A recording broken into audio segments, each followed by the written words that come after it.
ధారాకారంగా కురుస్తున్న వర్షాలకు భాగ్యనగరం జలమయమైంది. రోడ్లన్నీ చెరువులను తలపిస్తున్నాయి. లుంబిని పార్కులోకి భారీగా వరద నీరు వచ్చి చేరింది. 17 ఏళ్ల తర్వాత లుంబిని పార్కులోకి చేరడంపై నగర పరిస్థితి ఎలా ఉందో అర్థం చేసుకోవచ్చు. ఇక హుస్సేన్ సాగర్లోకి వరద నీరు భారీగా చేరుతోంది. ఇక తాజా పరిస్థితిపై మరింత సమాచారాన్ని మా ప్రతినిధి స్వామి అందిస్తారు.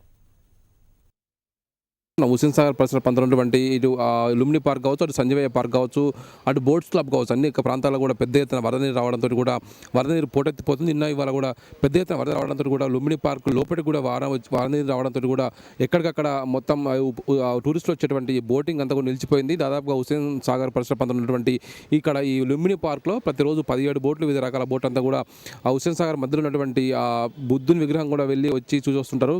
వేల మంది టూరిస్టులు కూడా ప్రతిరోజు దాదాపు 5-6 వేల మంది టూరిస్టులు ఇక్కడికి వచ్చేసి ఆహ్లాదంగా గడుపుతుంటారు. ఈ లుంబిని పార్క్లో ప్రతిరోజుతో పోలిస్తే ఈరోజు భారీ వర్షం రాగా ఉండడంతో కూడా ఎక్కడ కూడా టూరిస్టులు లేక మొత్తం సందడి తప్పి కళావిహీనంగా మారిన పరిస్థితి కనబడుతుంది. లుంబిని పార్క్ ఉన్నటువంటి ఇక్కడ అడ్మినిస్ట్రేటివ్ ఆఫీసర్ కుమారస్వామి అంత ఉందని అడిగి తెలుసుకుందాం. కుమారస్వామి గారు, చెప్పండి, అసలు ఎంత ఫ్లడ్ వచ్చింది, సంబంధించి మీకు ఎలాంటి సమాచారం ఉంది?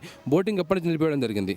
ఈ భద్రతా దృష్ట్యా ఈ బోటింగ్ మాత్రం నిన్న మధ్యాహ్నం నుండి నిలిపేయడం జరిగిందండి. ఎందుకంటే మామూలు స్థాయి కంటే కూడా 3.5-4 ఫీట్ల వరకు నీటి మట్టం పెరిగింది.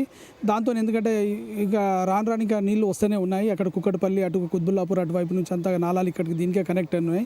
ఆ వాటర్ లెవెల్ పెరుగుతూ ఉంది. కాబట్టి ఈ ప్రజలకు ఎలాంటి ప్రాణ నష్టం జరగకుండా, ఎలాంటి ఇబ్బందులు కలగకుండా ఈ బోటింగ్ వాళ్ళను మేము రిక్వెస్ట్ చేయడం జరిగింది. ముఖ్యంగా ఇదంతా మెయింటైన్ చేసేదంతా బోటింగ్ వాళ్ళు. ఇతర రాష్ట్రాల నుంచి వచ్చిన వాళ్ళు డిసప్పాయింట్ కావద్దనే ఉద్దేశంతోనే సందర్శకులను మేము లోపలికి అనుమతి ఇస్తున్నాము. అది కూడా వాళ్ళకి చెప్తున్నాము, అక్కడ నీటి వైపు వెళ్ళకూడదు, మళ్ళీ అనుకుంది ఏదైనా జరిగితే పిల్లలు వాళ్ళు ఉంటారు, కాలు జారిపడిన కష్టమనే ఉద్దేశంతోనే వాళ్ళకు అక్కడ వెళ్ళకుండా జాగ్రత్తలు తీసుకుంటున్నాము. దానికి తోడుగా మేమందరం సెక్యూరిటీ మరియు మా సిబ్బంది అంతా అప్రమత్తంగా ఉంటూ ప్రతి గంటకు అన్ని విషయాలు మా ఉన్నతాధికారులకు తెలియజేస్తూ ఉన్నాము. మనతో పాటు ఇక్కడ Lumbini park chief security officer Dayakar మనతో అడిగి తెలుసుకుందాం. దయాకర్ గారు, మీరు చెప్పండి, ఇక మొత్తం ఏ విధంగా సెక్యూరిటీ చూస్తున్నారు మీరు? మామూలుగా అయితే 3 నుంచి 5 వేల మంది రెగ్యులర్గా వస్తుంటారు సార్. ఆదివారం 10,000 దాకా ఉంటున్నారు. ఇవాళ మాత్రం ఉదయం నుంచి ఇప్పటిదాకా బోట్ బంద్ చేశారు సార్, ఈ భద్రతా కారణాల దృష్ట్యా. అంతే సార్. మీకు ఎలాంటి ఆదేశాల పై నుంచి ఫ్లడ్ ఎంత ఎక్కువ వచ్చింది? మొత్తం నిన్న ప్లాట్ఫామ్ పైకి వాటర్ వచ్చినట్టు తెలుస్తుంది కదా? మా అధికారులు చెప్పడం, ఎవరిని లోపలికి పోకుండా చూడండి, కొద్దిగా జాగ్రత్తగా ఉండండి, కరెంట్ షాట్లు, సర్క్యూట్లు ఇవన్నీ అవుతుంటాయి, కొద్దిగా మీరు అప్రమత్తంతో ఉండండి, జాగ్రత్తగా చూస్తుండండి అని చెప్పారు. మనం చూస్తున్నాం ఖచ్చితంగా హుస్సేన్ సాగర్లో పూర్తిగా లుంబిని పార్క్ వద్ద బోటింగ్ నిలిచిపోయింది. మనం చూసినటువంటి హుస్సేన్ సాగర్ పరిసర ప్రాంతాలు కూడా పూర్తిగా జలకళ సంతరించుకొని ఉన్నాయి.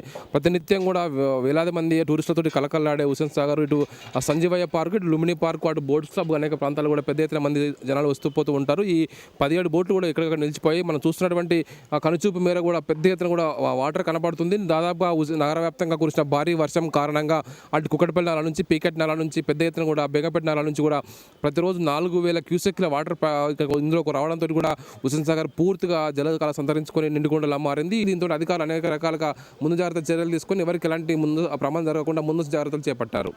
కెమెరామెన్ అమర్తో ఏవై స్వామి, HM టీవీ, హైదరాబాద్.